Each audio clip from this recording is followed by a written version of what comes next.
అందరికీ నమస్కారం. ఈరోజు మనం చెప్పుకోబోయే కథ ప్రతి కూతురు ఓ ఇంటి కోడలే.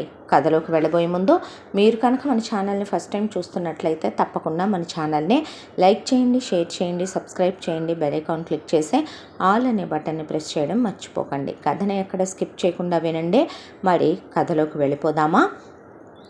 కామాక్షి రమణయ్య దంపతులకి చెప్పుకోదగ్గ కోట్ల రూపాయల ఆస్తిపాస్తులంటూ ఏవీ లేవు.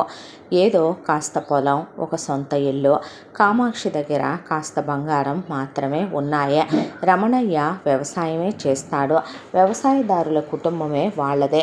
ఉన్నటువంటి కొడుకుల్ని, కూతుళ్ళని ఆయన ఆ పొలాన్ని సాగు చేస్తూనే పిల్లలు తనలాగా రేపొద్దున వ్యవసాయాలు చేయలేరని, ఆడపిల్లల్ని కాస్త మంచి సంబంధాలు చూసివ్వాలని, మగపిల్లల్ని కాస్త జీవితంలో సెటిల్ చేయాలనుకునే అందరు మధ్యతరగతి తండ్రులు లాంటి వాడే రమణయ్య కూడా. కామాక్షి కూడా పాపం ఇంట్లో పాడి చేస్తూ రూపాయి దాచిపెట్టి మిషన్ కుడుతూ ప్రతి పావలా కూడా రేపొద్దున కూతుళ్ళకి, రాబోయే కోడళ్ళకి ఏ చెవులకి అంత కమ్మలో, మెళ్ళోకి అంత గొలుసో, ఏ అడ్డిగో, ఏది కొన్నా ఆవిడ సమానంగా తీసుకుంటుంది. ఇద్దరు కొడుకులు, ఇద్దరు కూతుళ్ళు ఉన్నారు. నలుగురికి సమానంగా కొనటం ఫస్ట్ నుంచి కామాక్షికి ఉన్న అలవాటు. రమణయ్య కూడా అంతే. ఉన్నది ఏదైనా సరే నలుగురు పిల్లలకి సమానంగా పెట్టాలి అనుకునే తత్వం ఆయందే. ఉన్నది 10 ఎకరాల పొలం, దాచేదేమీ లేదు. ఉన్నదే ఆ మండువాలోగిలి సొంత ఇల్లు, దాన్ని దాపెట్టేదేమీ లేదు. ఉన్నది 2 ల్యాండ్లు, అవి దాచేది కాదు. ఇక ఆడపిల్లలు మాత్రం రేపు పెళ్లి చేసి పంపాలి కాబట్టి ఆయన ఏదో ఉద్ధరణ చేద్దాం, మగపిల్లలకి తక్కువ చేద్దాం అనుకోకుండా పొలం మీద కాస్త కలిసి వచ్చిన రోజునే నలుగురు పిల్లలకి కూడా సమానంగా తలా ఒక 5 లక్షల రూపాయలు బ్యాంకీలో వేసి ఉంచాడు. ఆడపిల్లలకి అవి రేపొద్దున పెళ్లి ఖర్చులుకుంటే మగపిల్లలకి చదువులుకుంటాయనే ఉద్దేశం ఆయందే. ఇలా ఈ భార్యాభర్తలు ప్లానింగ్తో లైఫ్ని లీడ్ చేసుకుంటూ పుట్టిన ఇద్దరు కొడుకుల్ని, ఇద్దరు కూతుళ్ళని కూడా మొత్తానికి పెంచుకుంటూ వచ్చారు. ఆడపిల్లలు ముందే ఎదిగొస్తారు కాబట్టి, కొడుకుల కన్నా కూతుళ్ళు పెద్దవాళ్ళు కాబట్టి ముందే కూతుళ్ళకి డిగ్రీ వరకు చదువులు చెప్పిస్తే గవర్నమెంట్ ఉద్యోగాలు చేసే అల్లుళ్ళనే తెచ్చాడు రమణయ్య. వాళ్ళు మేము పీజీలు చేయించి గవర్నమెంట్ జాబులకి రాయించుకుంటాం మామగారు అంటే, అంతకన్నానా బాబు అని ఆయన పిల్లలు పుట్టగానే వేసిన 5 లక్షల రూపాయలే వాళ్ళకి బాగా అయ్యాయి పెళ్ళికే. దాంతో ఆయన 2 ఎకరాల పొలం పెద్దమ్మాయికి పెట్టి, 2 ఎకరాల పొలం రెండో అమ్మాయికి పెట్టి 20 లక్షల రూపాయలు అయితే ఆయన వేసిన 5 లక్షలు అందులో నుంచే 5 లక్షలే పెళ్లి ఖర్చులకు పెట్టి, మిగతా 15లో 10 పెట్టి ల్యాండ్ కొని 5 పెట్టి అల్లుళ్ళకి పెళ్లి ఖర్చులకు కానీ, వాళ్ళ చేతి ఖర్చులకు కానీ, కూతుళ్ళ పురుళ్ళకు కానీ, సీమంతాలకు కానీ ఉంటాయని వియాల వాళ్ళ చేతిలో పెట్టేశాడు రమణయ్య. ఆ తర్వాత కూతుళ్ళు చక్కగా అత్తారిళ్ళకి వెళ్ళిపోవటం, ఆ తర్వాత వెంటనే పిల్లల్ని కనకుండా అల్లుళ్ళు ప్లానింగులతో కూతుళ్ళకి ముందు పీజీలు చేయించి గవర్నమెంట్ జాబులు రాయించుకొని వచ్చిన తర్వాత అమ్మాయిలిద్దరూ చెరుకళ్ళనే కంటాం. ఆయన ముందే ఇచ్చేశాడు కాబట్టి కానుపు డబ్బులు కూడా, సీమంతాల డబ్బులు కూడా వాళ్ళకి వీళ్ళింటికి పండక్కో పబ్బానికో పసుపు కుంకాలకి రావటం తప్ప కామాక్షి పెట్టాల్సిన బంగారం ఏదో చెరుకు 50 కాసులు పెళ్లిలోనే కూతుళ్ళకి పెట్టేసింది కాబట్టి ఇక ఇంటికి వెళ్ళే రావాల్సిన అవసరమూ లేదు. వీళ్ళు దోచిపెట్టే రకాలు కాదు. పండక్కొస్తే బట్టలు పెట్టి, భోజనం పెట్టి, కూతుళ్ళను కూర్చోబెట్టి, పసుపు కుంకాలు పెట్టి మర్యాదలు చేసి పంపటం తప్ప ఇచ్చిన అత్తారిళ్ళు మంచివే, మొగుళ్ళు మంచోళ్ళు, పిల్లా పాపలతో ఆడపిల్లలు చల్లగా ఉన్నారు. ఇంకేం కావాలి? రమణయ్య పెద్ద కొడుకు ఇక అందొచ్చాడు చేతి కిందకే. ఇప్పుడు ఆయనకి గవర్నమెంట్ జాబ్ ఎలాగైనా సాధించాలనే పట్టుదల. దాంతోనే రమణయ్య పెద్ద కొడుకు ఎలాగైనా రాయాలని పాపం 1 అటెంప్టు, 2 అటెంప్టు, 3 అటెంప్టు పోయినా పీజీ కష్టపడి ర్యాంకుల మీద, మెరిట్ మీద చదువుకున్న ఆయన మొత్తానికి ఎట్టకేలకి గవర్నమెంట్ ఉద్యోగాన్ని సంపాదించాడు. ఇక చిన్నప్పుడు కూతుళ్ళకి వేసినట్టే 5 లక్షలు వేసినప్పుడు కొడుకు కూడా 20 లక్షలు అయితే ఆ ఎత్తుకెళ్ళి ఉద్యోగంలో కట్టి కొడుకు మంచి పోస్ట్ ఇప్పించి చాలా ఉత్తమురాలైనటువంటి అమ్మాయిని పెద్ద కొడుక్కిచ్చి పెళ్లి చేశారు. చేసిన తర్వాత కామాక్షి కూతుళ్ళకి ఎలా పెట్టిందో పెద్ద కోళ్ళకు ఒక 50 కాసులు బంగారం పెట్టిందే. పెద్ద కొడుకు తర్వాత గవర్నమెంట్ ఉద్యోగమే కాబట్టి అత్తగారిచ్చిన కట్నం డబ్బులు భార్యవే అలా బ్యాంకులో వేసుకుని తండ్రి ఒక ల్యాండ్ పెట్టి 2 ఎకరాల పొలం పెట్టేశాడు. అక్కడికక్కడే ఆయన పెద్ద కొడుక్కి ఆ 2 ఎకరాల పొలాన్ని కౌలుకిచ్చేసే నాన్న నువ్వే ఇక్కడ అని ఈ ల్యాండ్ నమ్మేసి పెద్ద కొడుకు తనుండే ఊరిలోనే ఇక ఇల్లు కొనేసుకున్నాడు. అలా వాళ్ళకిద్దరు పిల్లలు పుట్టి వాళ్ళు సెటిల్ అయిపోయారు. ఇక ఆఖరివాడు జగన్నాథానికి పెద్దగా చదువు అవ్వదు. అయినా సరే రమణయ్య రుద్ది రుద్దగా మొత్తానికి జగన్నాథానికి ఎట్టకేలకి ఎల్ఐసి ఆఫీసులో ఒక ఉద్యోగం సంపాదించటానికి ఎలిజిబుల్ మీ అబ్బాయి అనేసరికి రుద్ది పీజీ కంప్లీట్ చేయించాడు రమణయ్య జగన్నాథంతో. గవర్నమెంట్ ఉద్యోగం వచ్చుద్దనుకుంటే అది కాస్త ప్రైవేట్ ఉద్యోగం నిప్పుపడింది. ప్రైవేట్ ఉద్యోగమే అయినప్పటికీ కూడా పాలసీలు చేయిస్తే పై డబ్బులు రావటం, దాంతోపాటు జీతం రావటం కాస్త బాగానే ఉంది చిన్న కొడుకు పరిస్థితి. దాంతో చిన్న కొడుక్కి కూడా ఒక సంబంధం చూసి అమ్మాయి పేరు రమణి, వాళ్ళ అమ్మగారి పేరు లక్ష్మి, నాన్నగారి పేరు చలపతి. అమ్మాయికి ఒక అక్కయ్య, 2 అన్నయ్యలు. వీళ్ళలాగానే 4 పిల్లలు. వాళ్ళకి 50 కాసులు బంగారం పెడితే కామాక్షికి 50 కాసులు బంగారం పెట్టి జగన్నాథానికి రమణికి పెళ్లి జరిపించేశాడు రమణయ్య. అయిపోయిన తర్వాత వేళకాపురం కూడా సిటీలోనే కాబట్టి ఇప్పుడు ఈ ముష్టి వచ్చే ప్రైవేట్ ఉద్యోగం జీతానికి ఈ ఎదవ మళ్ళీ అద్దె కొంపల్లో ఉండి ఏడసస్తాడనే దాంతో ఉన్నటువంటి ఆ ల్యాండ్ పెద్ద కొడుకు పెట్టినట్టే పెట్టేసి 2 ఎకరాల పొలం జగన్నాథం పేరు మీద పెట్టాడు రమణయ్య. ఆ పెట్టిన తర్వాత పొలం కౌలుకిమ్మనమని జగన్నాథం కూడా అన్న చెప్పినట్టే చెప్పి ఆ స్థలం అమ్ముకొని సిటీలో ఇల్లు కొనుక్కున్న తర్వాత రమణయ్య చదువులకని దాసిన 20 లక్షలు అలాగే ఉన్నాయి కాబట్టి అవి పెట్టి జగన్నాథాన్ని వేయించుకున్నదే ఏదో చిన్నలు వేయించుకున్నావు, అదేదో పైన ఇంకో 4 పోర్షన్లు వేయించుకొని అద్దెకైనా ఇచ్చుకోరా, రేపొద్దున పిల్లలు పుడితే దేనికో దానికి ఉంటాయని ఆ పైన ఇంకో 4 పోర్షన్లు వేయించుకోమని చెప్పి 20 లక్షలు ఇచ్చాడు ఆయన. అలా మొత్తానికి కొడుకుల్ని సెటిల్ చేసుకొచ్చేపాటికి ఆయనకి మిగిలింది ఆ ఊళ్ళో ఉన్న సొంతిల్లు, కామాక్షి ఒంటి మీద ఉన్న ఒక 25 కాసుల బంగారం, అవి కాకుండా 2 పాడి ఆవులు, గేదెలు. ఇక వయసు అయిపోయింది కాబట్టి పాడి చాలా వరకు తగ్గించేసి ఒక 2 ఎకరాల పొలం మాత్రం వాళ్ళ భార్యాభర్తల పేరు మీద ఉంచుకున్నారు వాళ్ళు. ఇలా ప్రశాంతంగా ఉన్నాయి జీవితాలు. ఈలోపు రమణి ఇక మొగుడి అడుగుజాడల్లో నడిచే పెళ్ళాం అనకూడదు కానీ తన అందచందాలతో, తన మాటల వశీకరణంతో పెద్ద తోడుకోడలు లాంటిది కాదు రమణి తల్లిదండ్రులు లక్ష్మి, చలపతి ఏ రోజు నువ్వు మొగుడిని గ్రిప్పులో దించో, మొగుడిని లైన్లో పెట్టు, మొగుడిని నీ కాళ్ళ దగ్గర కూర్చోబెట్టు అని ఆవిడ ఎప్పుడూ చెత్త సలహాలు కూతురుకిచ్చే మనిషి కాదు రమణి తల్లి లక్ష్మి.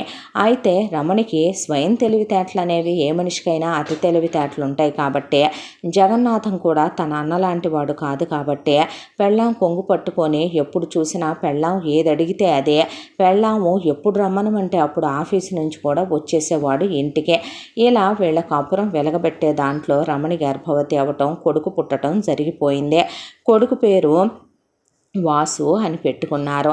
నేను వారసుని కన్నానోచ్ అనే జబ్బలు చరిచింది రమణి. ఎక్కడైనా పుట్టింటి వాళ్ళు, అత్తింటి వాళ్ళు దెప్పటమో ఏదైనా చెప్పటమో చేస్తారో ఆడవాళ్ళకి. అయితే రమణి చేసే స్నేహాలు కూడా రమణికి తగ్గట్టుగానే ఏడుస్తే అనకూడదు కానీ అబ్బో ఓయబ్బా కన్నావులేమ్మా కొడుకునే, రేపొద్దున కొడుకుని కనంగానే సరేని ముడిసిపోబాకు, రేపొద్దున వాడు పెద్ద అయిన తర్వాత కోడలు వచ్చుద్దే, రేపు వచ్చే కోడలు నిన్నేమైనా నెత్తిన పెట్టుకొని చూసుద్దనుకుంటున్నావా ఏంటి? మనం మన అత్తల్ని ఎంతోటి సూపులు చూస్తున్నామో మన్నయ్య రేపు అంతే చూస్తారు మన కోడళ్ళు. కాబట్టి ఒక కూతురునైనా కనవే తల్లి, దీపం ఉండంగానే ఇల్లు చక్కబెట్టుకోవాలి, అదైతే కనీసం రేపు గొంతులో నీళ్ళన్నా పోసుద్ది నీకు. ఈ కొడుకు చూసేవాడు కాదు, రేపు వచ్చే కోళ్ళు చూసేది కాదు అనేపాటికే మొగుడిని తీసుకొని చల్లటి ప్రదేశాలకే వెళ్ళిందా, మొగుడిని ఆఫీసులకే వెళ్ళనివ్వకుండా ఇంట్లోనే పెట్టి కాపురాలే చేసిందా, ఏం చేసినా వెంటనే గర్భవతి అవ్వలేదు రమణి. 2 సంవత్సరాల తర్వాత రమణి మళ్ళీ గర్భవతి అయింది. 10 నెలల తర్వాత ఎట్టకేలకి కూతుర్ని కందే. హారిక అని కూతురికి నామకరణం చేసిన తర్వాత కామాక్షి రమణయ్య పుట్టిన మనవరాల్ని చూద్దాం కదా, మురుగులు గొలుసు వేసేద్దాము, పిల్లకి కాస్త నెక్లెస్ గాజులు చేయించామని ఒళ్ళో పెట్టేద్దాంలేమనమని వచ్చారు వాళ్ళు. వస్తే ఇద్దరు పిల్లల్ని నేను మేనేజ్ చేయలేనత్తయ్యా అని చెప్పి రమణి అతి తెలివితేటలతో అంటే, పర్లేదమ్మా పిల్ల నువ్వు తీసుకెళ్ళి పెంచిస్తానంది కామాక్షి. లేదత్తయ్య పిల్ల నా పాలు తాగాలి కదా, పాలు మానిపించి ఎలా ఇస్తాను పసిగుడ్డునే, ఇదిగో మీ మనవడు మీ చేతి కింద పెరిగితేనే మీ అబ్బాయిలాగా ఉత్తముడుగా పెరుగుతాడు, కాబట్టి మీ మనవడిని తీసుకెళ్ళండి అని వాసుని కామాక్షి రమణయ్య చేతికిచ్చింది. అసలు కన్నా వడ్డీ ముద్దు కదా పెద్దవాళ్ళకి, పైగా వాళ్ళ పేరిట 2 ఎకరాల పొలం, ఇంకా రమణయ్య గట్టిగా పిడుగులాగా ఉన్నాడు. ఆయన చక్కగా కొడుకులిద్దరి కూడా సొంతాలకి వేయించి పొలాలు కౌలు డబ్బులు లెక్క వరకే ఇస్తాడు ఆయన వాళ్ళకి. ఆయన పేరిట 4 రూపాయల డబ్బులు ఉన్నాయి. కామాక్షి కాస్త స్త్రీధనానికి వచ్చిండే పొలం ఉంటే అమ్మేసి ఆ డబ్బులు బ్యాంకులో వేసి వాళ్ళు వడ్డీ వాడుకుంటారు, దర్జాగా సొంత ఇంట్లో పని వాళ్ళని పెట్టుకొని హ్యాపీగా ఉంటున్నారు వాళ్ళు. ఆ వృద్ధాప్యంలో బుడ్డోడిని తీసుకెళ్తే వాళ్ళకి ఎంతో సందడి అనిపించింది. ఆవిడ కొడుకుల్ని ఏ రోజు పెళ్ళాల కింద వాజమ్మల్లా ఉండండమ్మా, ఆడవాళ్ళని కొట్టండమ్మా, తిట్టండమ్మా, లేదంటే అడుగులకు మడుగులొత్తండమ్మా, ఎలాంటివి చెప్పి ఆవిడ ఏ రోజు పెంచలేదు. అలాగే పిల్లాడిని కూడా ఆవిడ పక్కనే ఉన్న టౌన్కి చక్కగా పిల్లాడికి దుక్కలాగా ఉండేవాడు వాసు. పొద్దున్నే ఆవిరి పొడి వేసి పెట్టుకోవటం, పిల్లాడికి అట్లు పోసి పెట్టుకోవటం, పిల్లాడికి ఇడ్లీ వేసి పెట్టుకోవటం, పిల్లాడికి పూరీలు వేసి పెట్టుకోవటం, పిల్లాడికి ఇంత నెయ్యి పోసి పప్పన్నాలు కలిపి పెట్టుకోవటం, నాన్ వెజ్లు వండి పెట్టుకోవటం. ఎంతైనా మనవడంటే ప్రాణం కదా. రమణయ్య ఉప్పెక్కించుకొని తిప్పటం, పిల్లాడిని ట్యూషన్కి పంపితే కొడతారని ఇంటికే ట్యూషన్ టీచర్ని పిలిపించి ట్యూషన్ చెప్పించటం. ఇక ఇలా కొడుకుని రూపాయి అడగకుండా మనవడిని వాళ్లే మెళ్ళో గొలిసేసి చక్కగా పిల్లాడికి పండగ బట్టలు కొని సంవత్సరానికి ఒక్కసారి వెళ్ళి ఏదో పండగకి అందరూ వెళతారు కాబట్టి అప్పుడు రమణి జగన్నాథం కూడా అనే పిల్లాడిని చూసి వచ్చేవాళ్ళు. మధ్యలో పిల్లాడు ఎలా ఉన్నాడు, ఏం చేస్తున్నాడు, వాడు చచ్చాడా బతికాడా, ఏం చదువుతున్నాడో అని కూడా మొగుడు పెళ్ళాం ఫోన్ కూడా చేసిన పాపాన పోయేవాళ్ళు కాదు. దేవుడి పాదాల దగ్గర పూ పెట్టినప్పుడు దాన్ని పరీక్షించాలా అత్తయ్య అని ఓ డైలాగ్ వేసేది రమణే. ఆవిడ నవ్వేసి ఊరుకునేది కామాక్షి. కోడళ్లతో అతి, కూతుళ్లతో అత్యంత అతి ఆవిడకి అసలు అలవాటు ఉండదు. వాళ్ళు దైవధ్యానాలు చేసుకోవటం, ఆయన వ్యవసాయం, ఆవిడ పాడి చేసుకోవటం, పిల్లాడిని చూసుకోవటం, పిల్లాడిని చదివించడం, ఇదే పద్ధతి. ఆవిడేమీ పిల్లాడినే నువ్వు మెత్తగా ఉండయ్యా అని ఎప్పుడు ఆవిడ పెంచలేదు. మగాడు మగాళ్ళ ఉండాలన్నట్టే పెంచుకొస్తారు ఆ తరం వాళ్ళు ఎవరైనా కూడా. కాకపోతే వాసుని స్వతహాగా కామాక్షి రమణయ్య బాగా గారాబం చేశారు. మా తల్లి కదమ్మా, తినమ్మా, ఇంకొక ముద్ద తినయ్యా, మా బంగారు తండ్రి కదా, ఈ హోంవర్క్ రాసేసి మా చిన్ని తండ్రి పడుకుంటాడంట అని పిల్లాడిని ఇలా చెప్పి పెంచటమో ఏమో కానీ అతి మెతకగా బాగా సాధు స్వభావుడిగా పెరగటం మొదలుపెట్టాడు వాసు. గట్టిగా నోరెత్తి మాట్లాడలేడు.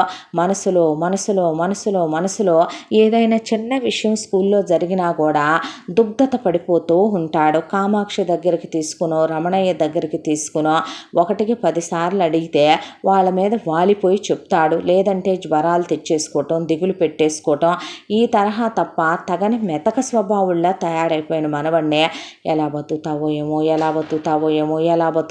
ఏమో అంటుండేది కామాక్షి. ఈలోపు ఇక రమణి ఇక్కడ రెక్కలు విప్పిన పక్షి అయిపోయింది. దాంతో మొగుడినే నువ్వు పిల్ల పేరు మీద ఫ్యూచర్ పాలసీలు చాలా చేయించాలి, పిల్లకి ఎడ్యుకేషన్ పాలసీ దగ్గర మొదలుపెట్టి ఇది ఉంది ఇది లేదు అనకుండా అన్ని పాలసీలు చేయించు. నాకు మా పుట్టింటోళ్ళు బంగారం పెట్టారు, మీ అమ్మ బంగారం పెట్టిందే, అది కాకుండా నేను పిల్లకి 200 కాసులు బంగారం చేపించాలనుకుంటున్నాను. దానికోసం ఇప్పుడు పయ్యింటి అద్దెలు మనకే వస్తున్నాయి. ఆ డబ్బుల్ని నేను స్కీములు కట్టేయబోతున్నాను.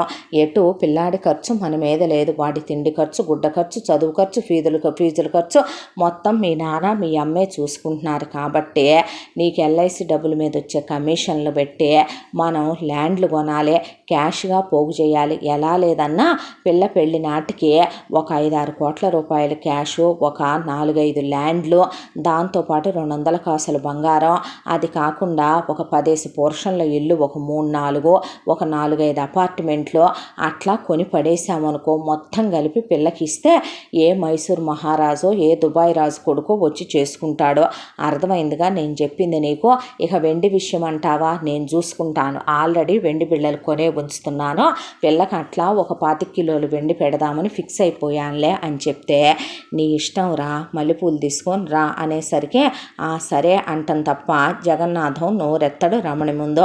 ఇలా వీళ్ళొక వైపున కూతుర్ని కాలు కింద పెట్టనివ్వకుండా మేదెక్కించుకొని మొగుడు పెళ్ళాం కూతుర్నే ఎవరిని ఎంత మాట అన్నా రెబల్లాగా పెంచడం మొదలుపెట్టారు. వెచ్చలవిడితనంగా కూతుర్నే పెద్ద స్కూల్లో వేయటం, కూతుర్ని ఏసీ బస్సుల్లో పంపించడం, ఏసీ క్లాస్ రూముల్లో చదివించడం, హోమ్ ట్యూషన్లు పెట్టడం, కూతుర్ని స్పోర్ట్స్లో జాయిన్ చేయటం, కూతురు మ్యూజిక్, కూతురు కోసం స్విమ్మింగు, కూతురు కోసం డ్యాన్సు, కూతురు కోసం అవి, కూతురు కోసం ఇవి, కూతురు కోసం అది, కూతురు కోసం ఇది అని కూతురికి పళ్ళు తోముకునే బ్రష్ కూడా మోయలేదని చెప్పి లేచి రమణే కూతురికి బ్రషింగులు చేయటం, కూతురికి ఎప్పటికప్పుడు నెయిల్స్ తనే కట్ చేయటం, కూతురికి హెయిర్ ప్యాకులు, ఫేస్ ప్యాకులు, బాడీ ప్యాకులు.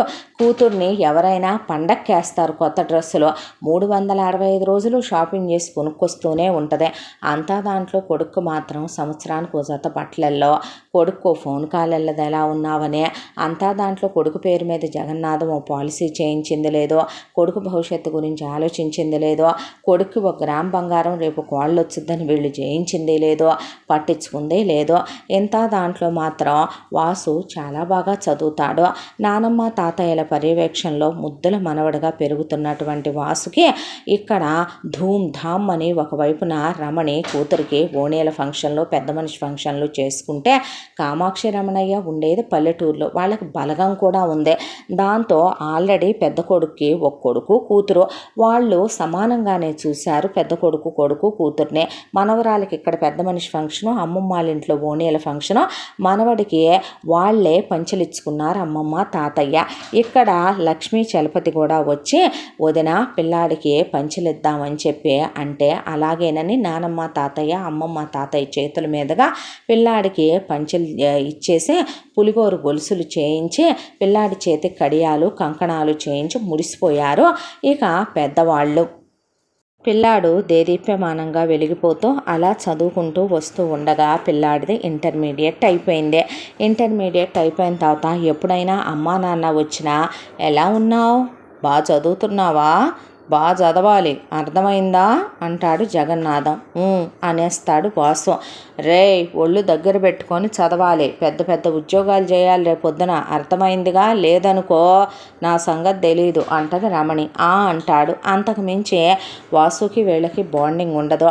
అన్నయ్య అని ఎప్పుడూ హారిక వాసు దగ్గరకు వచ్చి మాట్లాడటం ఉండదు. రే కొట్టానంటేనా, జుట్టు పీకానంటేనా, కొరికానంటేనా, గిచ్చానంటేనా, తొడపాసం పెట్టానంటేనా, నీ మీదెక్కి తొక్కుతా, నీ గొంతు మీద కాలేసి తొక్కుతా, నేనేంటో తెలుసా, సూపర్ ఉమెన్ నేను, ఎవరనుకుంటున్నావో తెలిస్తే యు ఫూల్, యు స్టూపిడ్ అని మంచి ఉత్తమమైన లక్షణాలతో పెంచుకురావటం మొదలుపెట్టింది తనలాగే కూతుర్నే రమణి. ఆ తర్వాత పిల్లాడి ఇంటర్ అయిపోయిన తర్వాత ఒకరోజు కమ్మగా భోంచేసి కామాక్షి రమణయ్య పడుకున్న వాళ్ళు ఇహ లేవలేదు. అలాగే దైవ సాన్నిధ్యం చేరుకున్నారు. అయితే అమ్మా నాన్నలు పోయారని తెలిసి ఇటు జగన్నాథం అన్నయ్య అక్క చెల్లెళ్ళు వచ్చారు. వచ్చిన తర్వాత తండ్రికి పెద్ద కొడుకు, తల్లికి జగన్నాథం తలకొరువులు పెట్టడం అయిపోయాక ఆస్తి వివరాలు బయటకి తీస్తే పెట్టాల్సిందేదో వీళ్ళకి ముందే పెట్టేశారు. కాబట్టి వచ్చి కరణం గారు చెప్పిన విషయం ఏంటంటే రమణయ్య గారి పేరిట ఉన్నటువంటి 2 ఎకరాల పొలం కూడా 1 ఎకరం పెద్ద కొడుక్కి అంటే పెద్ద మనవడికి, 1 ఎకరం జగన్నాథం కొడుకు వాసు పేరిట రాసేశారు. అవి రోడ్డు పక్కనున్న బిట్లు కాబట్టి మంచి రేట్లు ఉన్నాయి. అవి పిల్లలకి పెళ్ళిళ్ళు అయిన తర్వాత వాళ్ళకి పిల్లలు పుట్టిన తర్వాత దాని మీద క్రయ విక్రయాది హక్కులు వచ్చేలాగా రాశారు రమణయ్య గారు. ఇక కామాక్షమ్మ గారి ఒంటి మీద ఉన్నటువంటి 25 కాసులు బంగారం, ఆవిడ స్త్రీధనంగా తెచ్చిన బంగారంలో మిగిలిన 25 కాసులు బంగారం, పెద్ద మనవడి పెళ్ళానికో 25 కాసులు, ఇక జగన్నాథం కొడుకు వాసు భార్యకో 25 కాసులని తీసుకెళ్ళి బ్యాంక్ అకౌంట్ లాకర్లో పెట్టమని చెప్పి ఆవిడ రాశారు. అది కాకుండా ఆవిడికి స్త్రీధనంగా అమ్మగా వచ్చినటువంటి డబ్బులు మొత్తానికి 30 లక్షల రూపాయలు ఉన్నాయి బ్యాంకులో. అందులో నుంచి 15 లక్షల రూపాయలు పెద్ద మనవడికి, 15 లక్షల రూపాయలు రెండో మనవడు వాసుకు అని చెప్పి ఆవిడ రాసిపోయారు. ఈ ఇల్లు కూడా అమ్మగా వచ్చినటువంటి డబ్బుల్ని ఆవిడ మొత్తానికి ఆవిడ నిర్ణయించింది ఏంటంటే 2 కోట్ల రూపాయలు వస్తాయి ఇల్లు అమ్మితే.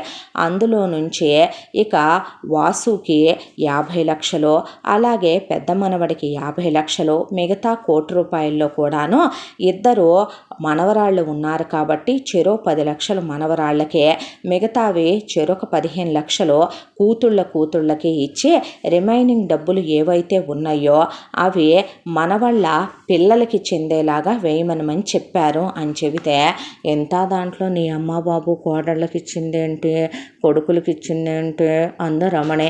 అంటే ఇక పెద్ద ఆయన వాళ్ళు చాలా ఆనందపడ్డారు. కూతుళ్ళు ఏం మాట్లాడలా, వాళ్ళు అసలు ఆశించలేదు.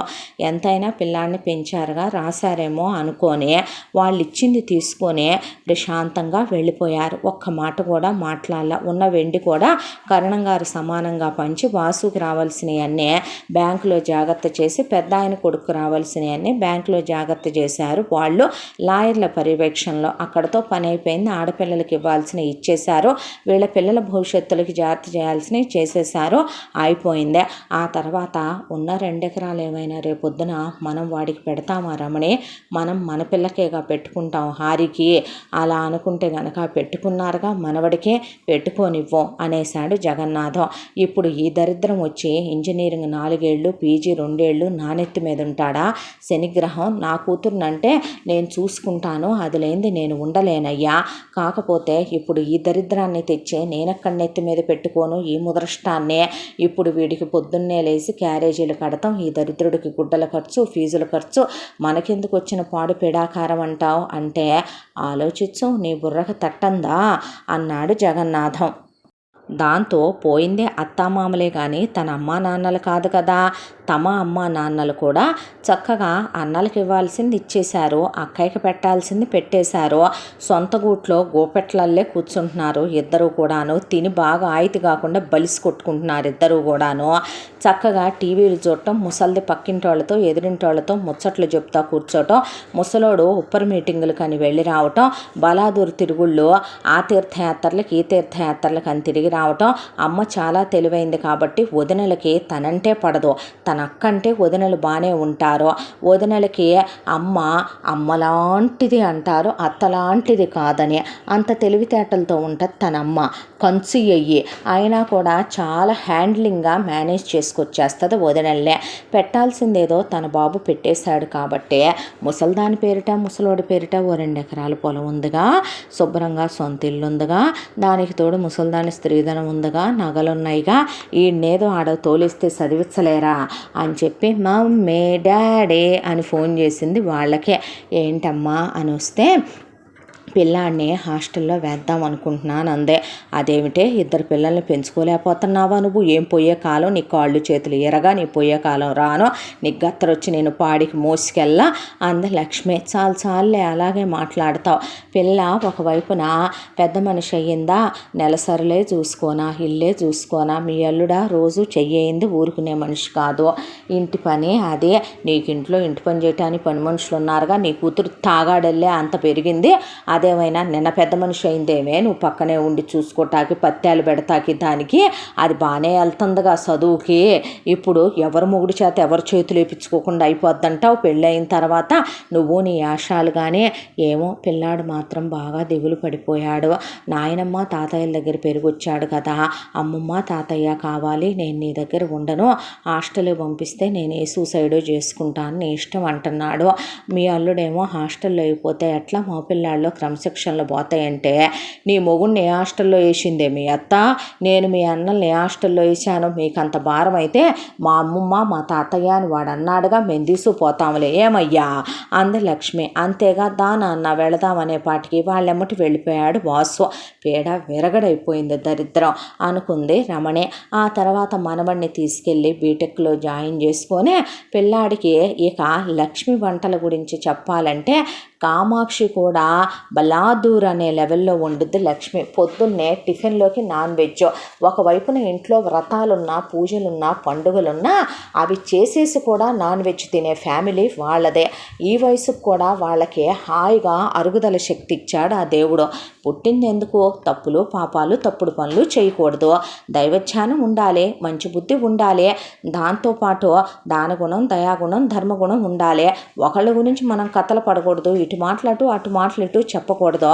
మన ఆరోగ్యం కోసం మనం తింటే తప్పు కాదే, ఏ దేవుడు ఏ వేదంలోనూ అది చెప్పలేదే అనే దాంతో పొద్దున్నే బ్రేక్ఫాస్ట్లోకి టిఫిన్ చేస్తుంది ఆవిడ. ఇడ్లీ, అలా పాయ పులుసు, పూరి, మటన్ కర్రీ అలా చేసి పిల్లాడి క్యారియర్లోకి 2-3 నాన్ వెజ్లు వేసి కట్టి, సాయంత్రం రాగానే నాన్ వెజ్ స్నాక్లు వేసి రాత్రికి నాన్ వెజ్లతో భోజనాలు పెట్టుద్ది వాసుకే. పిల్లాడికి చలపతి కూర్చోబెట్టి చక్కగా తలకి మాలిష్ చేయించి చక్కగా నలుగులేయించి తలస్నానాలు చేయించుతాడు ఆయన దగ్గరే కూర్చొని. పిల్లాడి చేత చక్కగా యోగాసనాలు వేయించడం, పిల్లాడి చేత కసరత్తులు చేయించడం, మంచి అందంగాను, దానికి తోడు పిల్లాడిది జిమ్ బాడీ తయారైనట్టు తయారైందే.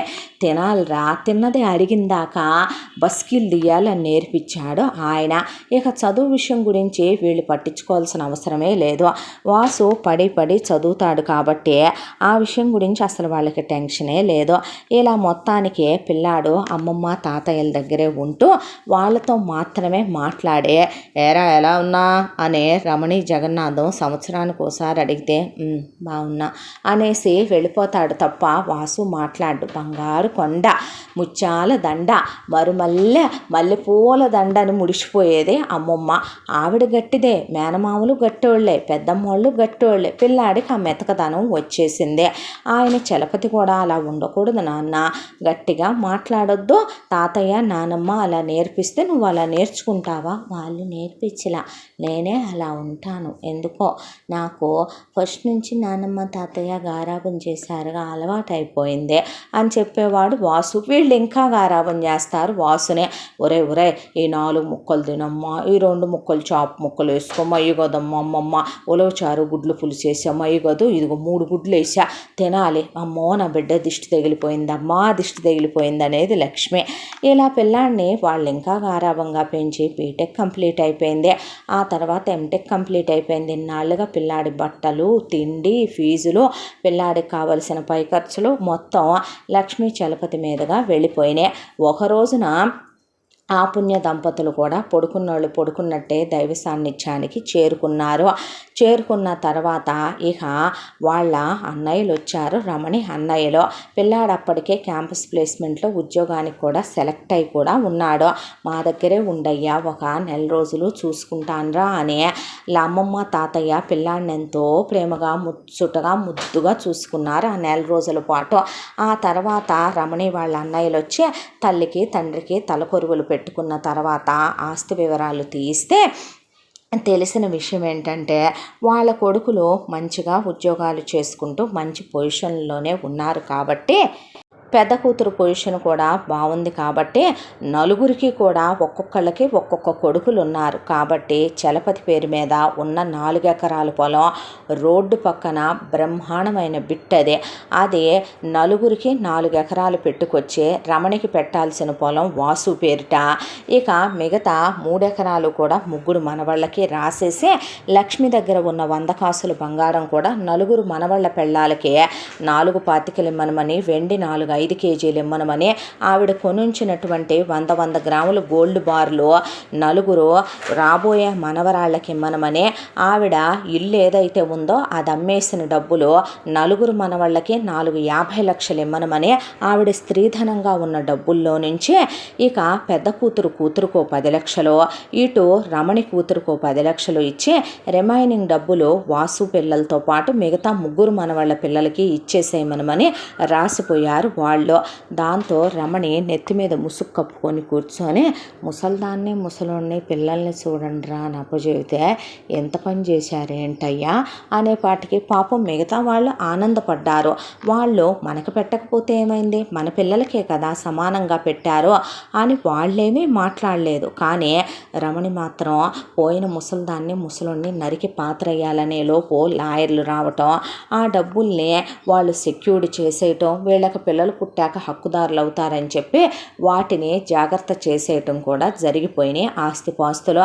అప్పుడు ఇక తప్పదగా దరిద్రం కొడుకుని ఇంకా ఇంటికి తీసుకెళ్ళాలిగా, ఇంకెవరున్నారు, ఆ ముసల్ది ముసలోడు లేరు, ఈ ముసల్ది ముసలోడు లేరు అనే దాంతో అప్పుడు తెచ్చింది కొడుకుని ఇంటికే. తెచ్చిన తర్వాత అదే సిటీలో ఉద్యోగం వచ్చింది కాబట్టి వాసు ఆఫీస్కి వెళ్ళొస్తూ ఉండేవాడు. దట్టు కొడుకు ఒక బైక్ కూడా లేదు. పిల్లాడు అలా బైక్ లేకుండా వెళుతున్నాడు అని తెలిసి కూడా మనకెందుకు అన్నట్టు మెదలకుండా ఊరుకునే వాళ్ళు మొగుడు పెళ్ళాం. కూతురు కారులో వెళ్ళుద్ది కాలేజీకే, ఇంత దాంట్లో కొడుకు మెట్రోలు పట్టుకొని లేదంటే బస్సులు పట్టుకొని వెళ్ళాలి. ఇది చూడలేనటువంటి రమణి అన్నయ్యలు మేనమామలే కాబట్టి వాళ్ళు మంచి పొజిషన్లోనే ఉన్నారు కాబట్టి పిల్లాడికి చెరిసగం మీద ఒక బండి కొనిచ్చి దీంట్లో వెళ్ళు నాన్న అని చెప్పారు వాళ్ళు.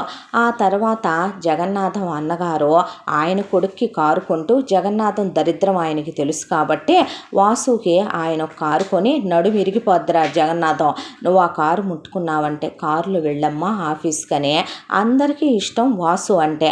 వాళ్ళు అలా చెప్పి ఇచ్చారు. ఆ తర్వాత జీతం ఏది అనేది రమణే. తన ఖర్చుల వరకు ఒక 10,000 రూపాయలు పక్కన పెట్టుకొని 1,00,000 పైనే వస్తుంది వాసు జీతం. పెద్ద కాలేజీలో చదివించారు లక్ష్మీ చలపతి కాబట్టి తీసుకొచ్చి ఆ జీతాన్ని అలా టేబుల్ మీద పెట్టేస్తాడు వాసు. ఇక పిల్లాడు ఏం తింటున్నాడు, ఏం తాగుతున్నాడు ఇవేవి రమణి పట్టించుకోదు. పొద్దున్నే లేసి రాత్రి మిగిలిన సద్దన్నం ఉంది, దాంట్లో కుత్తి పెరిగేసి ఉంచాను. రాత్రే ప్రోబయోటిక్స్ బాగా వస్తాయిలే కానీ ఉల్లిపాయ ముక్కేసి కొరుక్కొని అలా పచ్చిమిరపకాయ నంచుకొని టిఫిన్ కింద దాన్ని తినేసే. మధ్యాహ్నం భోజనం మీ ఆఫీస్లో తగలేస్తారుగా అక్కడ తిను. ఈవినింగ్ స్నాక్స్ వచ్చిన తర్వాత పిల్లాడికి పొద్దున వీళ్ళు తినగా మిగిలిపోయిన 2 ఇడ్లీలో తినగా మిగిలిపోయిన అంత ఉప్మానో గీకి ఓ దాంట్లో పడేసి అది తినమని పెట్టేదే. రాత్రికి ఎటు ఈ మధ్య అడ్డంగా బలిసిపోయి రమణి 150 కేజీలకి, జగన్నాథం 150 కేజీలకి, కూతురు ఒక 125 కేజీలకి పోతారు. కొలెస్ట్రాల్ గుండెకి తన్నని డాక్టర్లు చెప్పారని పుల్కాలు తింటారు.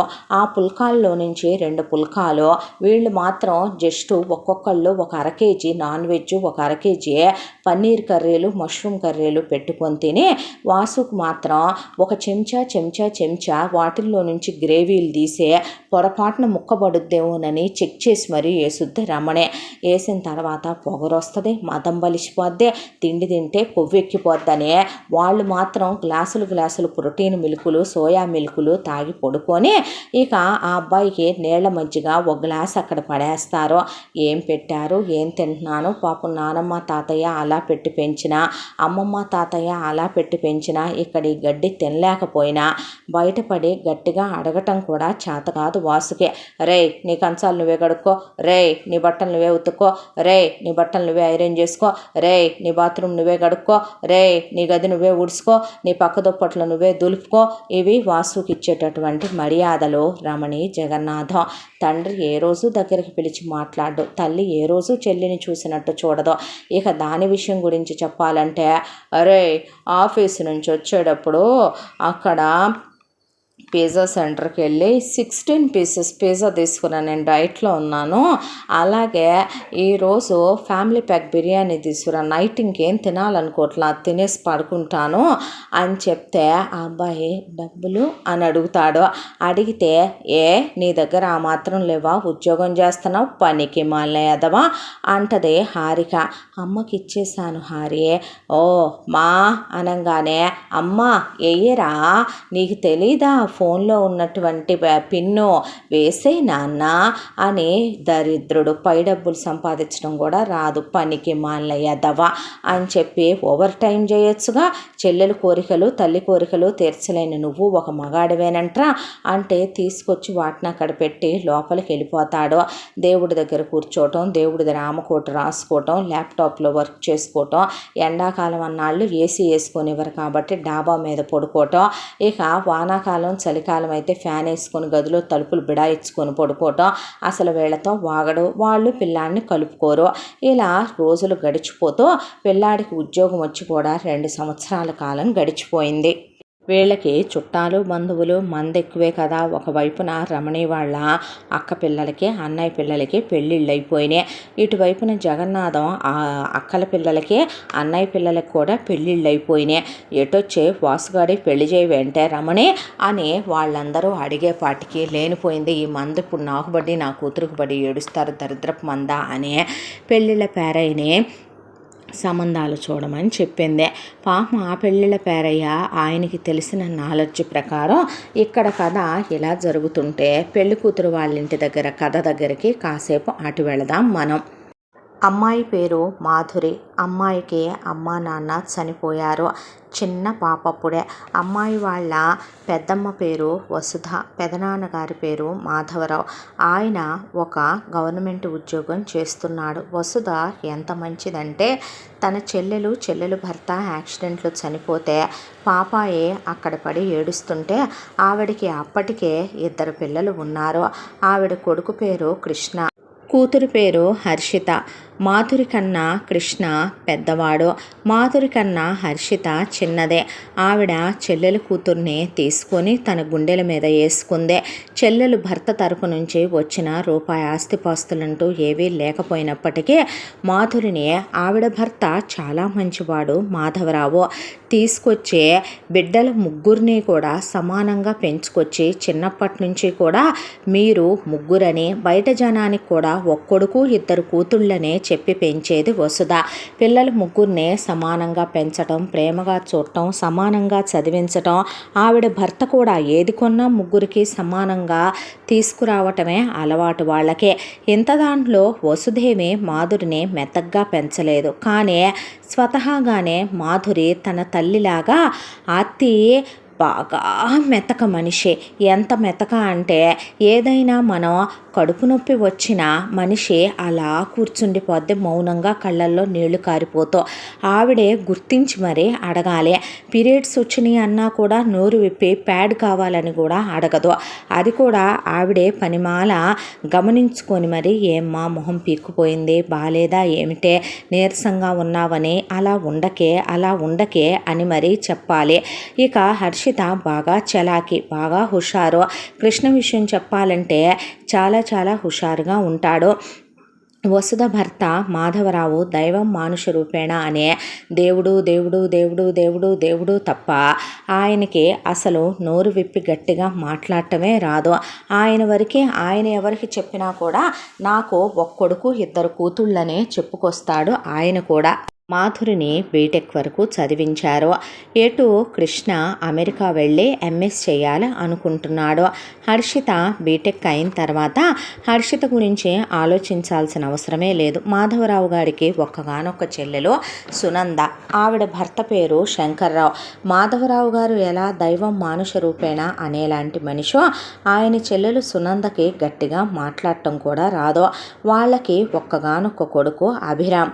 శంకర్రావు వాళ్ళ వ్యాపారం. హర్షితనే ఎటు అభిరామ్కి ఇచ్చి చెయ్యాలని చిన్నప్పుడే సునంద అడగటం, పిల్లలిద్దరూ కూడా ఇష్టపడటం, 2 కుటుంబాల వాళ్ళు ఇష్టపడటం, కూతుర్ని ఆడపడుచుకు కోడల్ని చేస్తే బంధాలు బంధుత్వాలు పోవనేది ఒకటే, ఆవిడ ఆరళ్ళు పెట్టే అత్తగారు కాదనేది ఒకటే, అక్కడ కూతుళ్ళకి ఎవరు పోరు లేదనేది ఒకటి వసుధ ఆలోచించిన విషయం.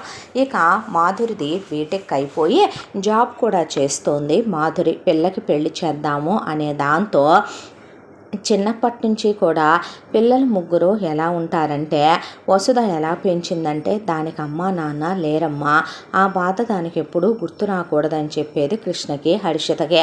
వాళ్ళమ్మ ఏదైనా పెట్టినా ఇద్దరి ప్లేట్లో నుంచి చెరో కొంత తీసి మాధురి ప్లేట్ని ఆవిడ పెట్టిన దానికన్నా ఇంకా ఫిల్ చేసేవాళ్ళు. పండక్కి బట్టలు కొనుక్కోటానికి వెళితే వాళ్ళిద్దరినీ చెరొక 5 జతలు కొనుక్కోమంటే 4 కొనుక్కొని మాధురికి 5 జతలు కొన్నా వాళ్ళు చెరో జత ఇంకా ఎక్స్ట్రా ఇప్పించేవాళ్ళు. అంత ఇష్టం మాధురి అంటే కృష్ణకైనా హర్షితకైనా. మాట వరుసకి పిన్ని కూతురు అన్న మాటే కానీ అసలు ఎప్పుడు ఆ పిల్లని అలా చూడరు. ఇంట్లో కూడా ఎంత పని చేయనివ్వదు వసుధ. చాలా గారాబంగా తన బిడ్డలతో సమానంగా పెంచే పెద్దమ్మ.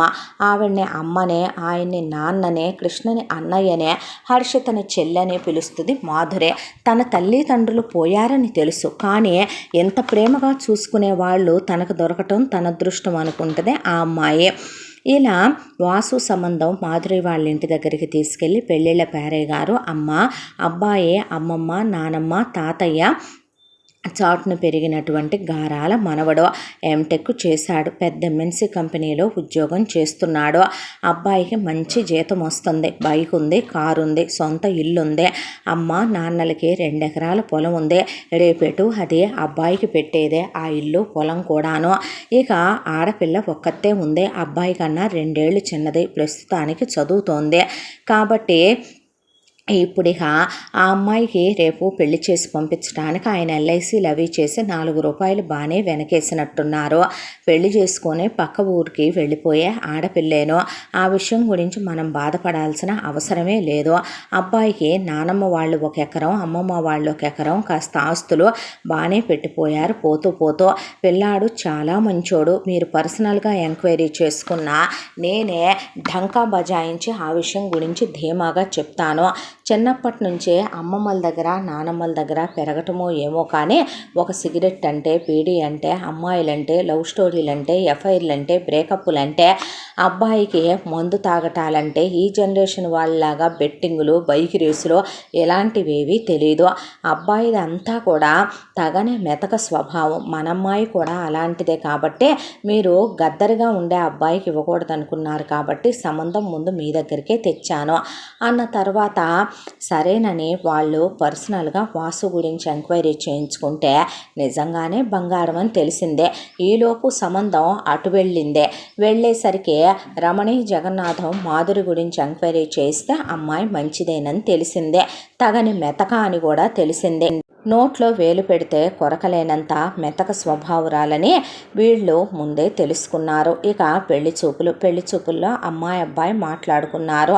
ఒకళ్ళకి ఒకళ్ళు నచ్చారు. పెళ్ళయ్యాక కోడల్ని మేమేమి ఉద్యోగాలు మాన్పించాలనుకునే అత్తమావలం కాదు, అణగదొక్కేయాలనుకునే వాళ్ళం కాదనే.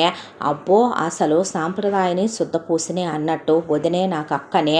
ఒకవైపున హారిక అసలు తెగ డైలాగుల మీద డైలాగులు చెప్పుకొచ్చారు వీళ్ళ ఫ్యామిలీ వాళ్ళు. పాపం ఆ మాటలన్నీ నమ్మేశారు వసుధ వాళ్ళు. పిల్లని నా చెల్లెలు కూతురని, నా సొంత కూతురు కాదని నేను ఏ రోజు వేరుగా పెంచలేదండి. పిల్లకి నేను 25 కాసులు బంగారం పెడతాను, మా చిన్నమ్మాయికి అంతే పెడతాను.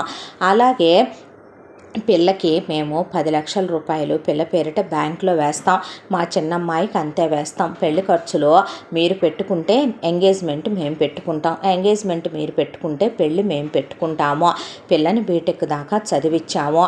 దానికి తోడు 2 ల్యాండ్లు ఉన్నాయి. కూతుళ్ళిద్దరు కానీ ఏ రోజో ఆ ల్యాండ్లు వాళ్ళ పేరు మీద పెట్టాం. ఇక మాకున్న ఇల్లు అయితేనేమే, దానితో పాటు మాకు ఊళ్ళో ఉన్న 2 ఎకరాల పొలం అయితేనేమే, నా దగ్గర ఉన్న ఒక 50 కాసుల బంగారం అయితేనేమే, రేపు నా కొడుకు కృష్ణ చేసుకోబోయే నా కొడుక్కి నా కోడలికే చెందుద్దే అని ముందే చెప్పేసింది వసుధ. సరేననుకున్నారు. ఎంగేజ్మెంట్లు అయిపోయినాయి. ఇక పెళ్ళికి వాళ్ళకి రమణి పెట్టింది ఏమీ లేదు. కామాక్షి లక్ష్మి పెట్టిన నగలున్నాయి కాబట్టి అవి లాయర్ గారు వచ్చి ఆయన సమక్షంలో మాధురికి ఇచ్చి మళ్ళీ పెళ్ళైపోగానే ఆయన వాటిని లాకర్లో పెట్టేసి పిల్లలు పుట్టిన తర్వాత వాటి మీద మీకు హక్కు వస్తుందయ్యా వాసు అని చెప్పేసి ఆ తర్వాత పెళ్ళైపోయింది. పెళ్ళైపోయి సత్యనారాయణ వ్రతాలు రిసెప్షన్లు అయ్యాక ఒక నెల రోజులు వెళ్ళి కొత్త మురిపం తీర్చుకొని రాని అని అమ్మ కూతుళ్ళు మెదలకుండా ఊరుకున్నారు. తర్వాత ఒక నెల రోజులకి హనీమూన్లు కంప్లీట్ చేసుకొని వచ్చారు మాధురి వాసు. ఇద్దరు ఉద్యోగానికి వెళ్ళి రావటం మొదలుపెట్టారు. వాసుయే మాధురిని పిక్ చేసి డ్రాప్ చేస్తాడు రోజు కూడా. ఇక ఆ రోజు మొదలుకొని మాధురిని తుక్కు కింద కారణం లేకుండా భయంకరంగా కొట్టారు హారిక రమణి కలిసే. ఎందుకమ్మా తన్నలా కొడతారంటే మోయ్ పనికి మాలిన ఎద్దవ చేతగాని సన్నాసి, అది కోడలురా, కోడల్ని ఎలా చూడాలో అత్తకి ఆడపడుచుకి తెలీదా, నువ్వేంట్రా చెప్పేది మాకు అని మాధురిని కారణం లేకుండా తుక్కు కింద కొట్టేయటం, ఇంట్లో పనివాళ్ళని తీసేసి మాధురి చేత వెట్టి చాకిరీ చేయించటం, మాధురి ఉద్యోగం చేసిన డబ్బులు తీసేసుకోవటం, ఆ అమ్మాయిని తన భర్తతో పడగదిలోకి వెళ్ళనివ్వకుండా వీళ్ళిద్దరి మధ్యలో పడుకోబెట్టుకోవటం, ఆ అమ్మాయి చేత ఆడపడుచేయండి హారిక కాళ్ళు తెచ్చుకోవటం, ఆ అమ్మాయిని కాళ్ళతో తంతం, వాతలు పెట్టడం, జుట్టు బీక్కొట్టడం, జుట్టుకి నూనె ఖర్చు షాంపూ ఖర్చు అవుద్దని మెడల వరకు ఆ అమ్మాయిదే పిరుదుల కిందకు ఉన్నటువంటి జుట్టుని కట్ చేసి పడేయటం, ఆ అమ్మాయిని చిత్రహింసలకు గురి చేయటం, ఆ అమ్మాయి ప్రెగ్నెంట్ అయ్యానని తెలిస్తే ఆ అమ్మాయికి అబార్షన్ చేస్తే బయట ప్రపంచానికి తెలుస్తుంది దని మూడో కంటికి తెలియనివ్వకుండా వీళ్ళే నాటు పద్ధతిలో బొప్పాయికాయలు, అనాస పళ్ళు, నువ్వుల ముద్దలు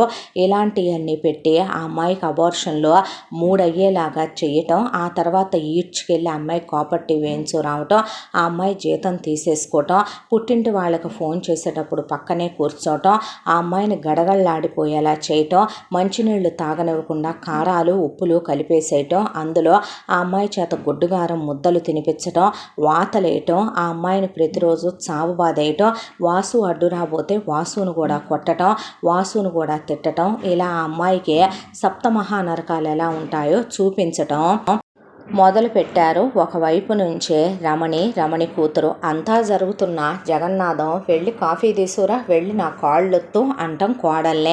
ఇక కొడుకైన వాసుని నరికేస్తాను, పొడిసేస్తాను, పద నువ్వు నాతో పాటు గదిలో పడుకుందో గానని జగన్నాథం ఇక వాసుని తీసుకొని వెళ్ళిపోవటం గదిలోకి. ఇలా రోజుకో నరకం అయిపోయింది.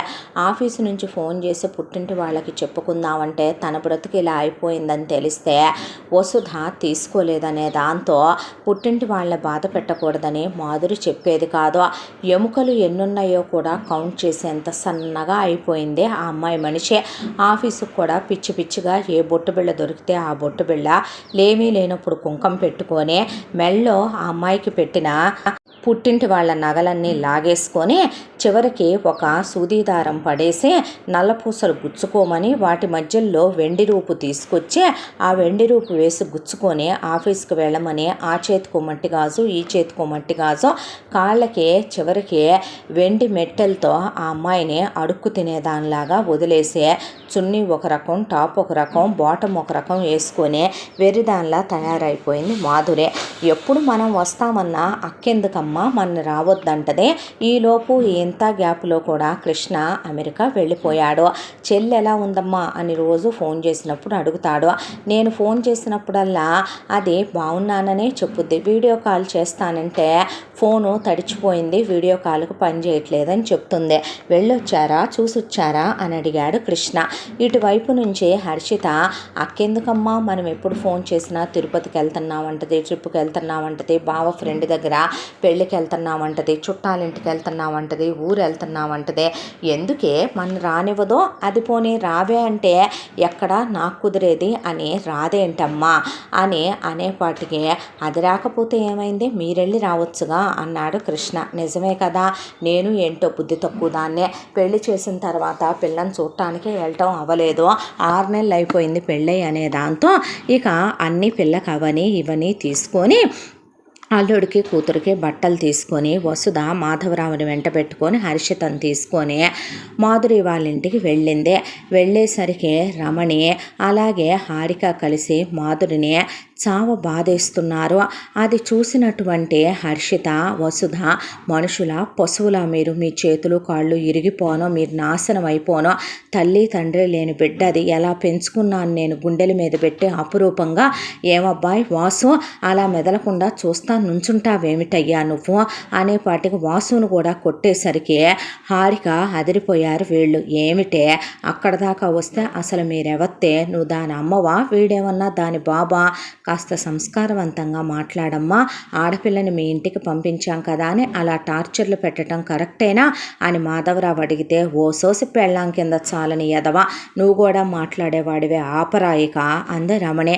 ఆయన బిత్తరపోయి అంతకన్నా అవమానాలు తీసుకోలేక అలా నుంచుంటే, ఏంటే మీ పెత్తనాలు మా ఇంటికి వచ్చి, అవును కొడతాం, అవును కాళ్ళు పట్టించుకుంటాం, అవును టార్చర్లు పెడతాం, అవును దాంతో అన్ని పనులు చేయిస్తాం, జీతాలు తీసుకుంటాం, బంగారం తీసుకుంటాం, తిండి పెట్టాం, మొగుడితో కాపురం చేయనివ్వం, 3 అబార్షన్లు చేసాం మమ్మ నేను కలిసి, ఏంటంట ఏం పీకుతారు అక్కడ దాకా వస్తే మమ్మల్ని. ఉసే నువ్వు రేపొద్దున ఒక ఇంటికి వెళ్ళాలి, ఒక మొగుడి కింద కాపురం చెయ్యాలి, అంత బరితెగిచ్చిపోయి మాట్లాడకే నువ్వు అని హర్షిత అనేసరికి హారిక హర్షితను కొట్టిందే.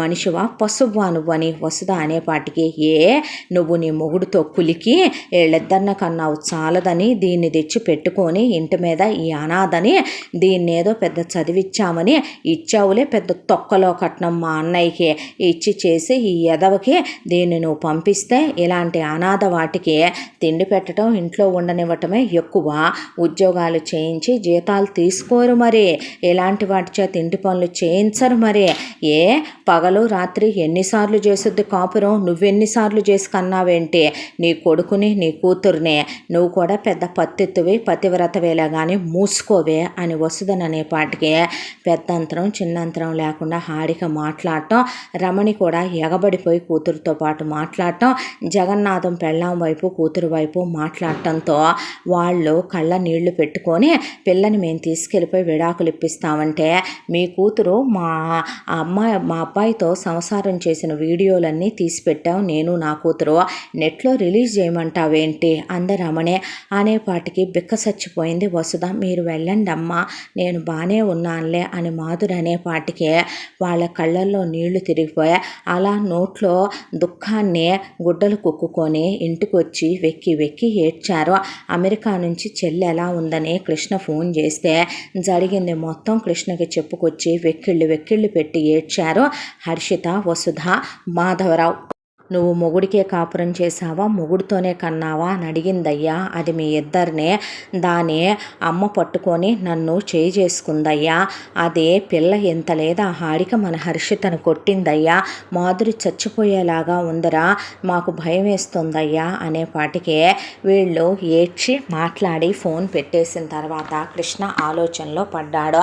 ఆ తర్వాత వన్ బై వన్ అన్నీ గుర్తు తెచ్చుకున్నాడు. చిన్నప్పటి నుంచే పిన్ని బాబాయ్ చచ్చిపోతే చెల్లెలు ఏడుస్తుంటే దగ్గరికి తీసుకున్న క్షణం, మీ ముగ్గురు ఒకటేనని అమ్మ చెప్పిన క్షణం, తినే దాంట్లో కూడా చెల్లెలికి పెట్టే, బట్టల్లో కూడా చెల్లెలికి ఇచ్చి పెంచిన క్షణాలు గుర్తుకొచ్చినాయి. ఎంతో ఘనంగా చెల్లెలికి పెళ్లి చేసి పంపాలని పంపించారు. అలాంటిదే ఈ రోజున మాధురికి అలాంటి సిచ్యువేషన్ వచ్చిందని కృష్ణ తీసుకోలేకపోయాడు. దాంతో ఇన్స్టాగ్రామ్ అకౌంట్ ఓపెన్ చేసి వెతకటం మొదలు పెడితే ఈజీగానే దొరికేసింది హారిక అకౌంట్. హారిక అందులో చేసిన రీల్స్ చూసి వాటన్నిటికీ తనే కమెంట్లు చాలా అట్రాక్టివ్గా ఉండేలా, ఒక అమ్మాయిలు ఇంప్రెస్ అయిపోయేలాగా పెట్టి అన్నిటికీ లవ్వులు పెట్టుకుంటూ వచ్చాడు.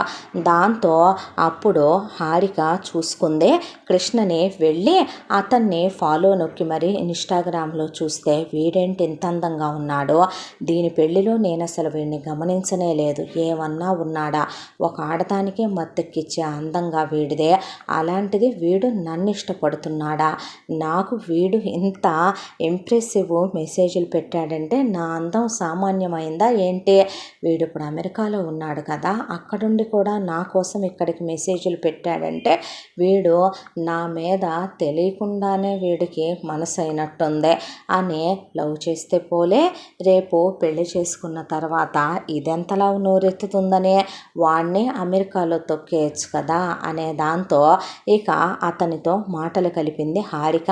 మాటలు కలిపి కృష్ణతో మాట్లాడుతూ ఆ మాటలు లోతుల్లోకి వెళ్ళి ఐ లవ్ యూలు చెప్పుకొని ఇక కృష్ణని ప్రేమించడం మొదలుపెట్టింది హారిక.